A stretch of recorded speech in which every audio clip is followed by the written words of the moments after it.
Hello everyone, wondering what Verizon Smart Family can see? In this video, we will break down the features and give you a clear view of what's tracked. Let's jump in.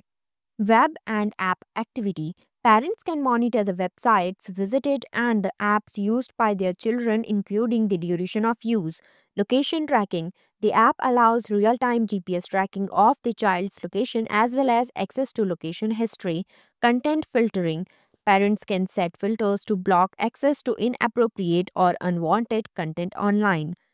Call and text monitoring. The app enables parents to view call and text message history and manage contact list. Screen time management. Parents can set time limit on device usage and schedule when certain apps can be accessed. Notification and alerts.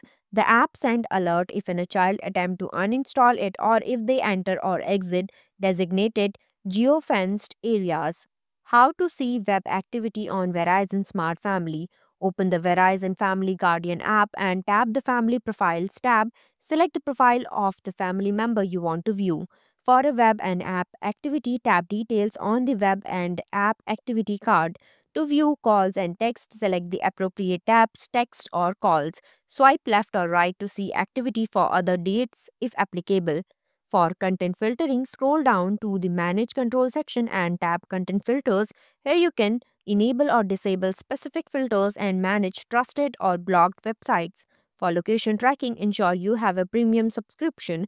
You can view the child's current location on the main dashboard or check the location history within their profile. If needed, tap Refresh Location to update their current position. For screen time management, look for the screen time section where you can view daily usage and set limits.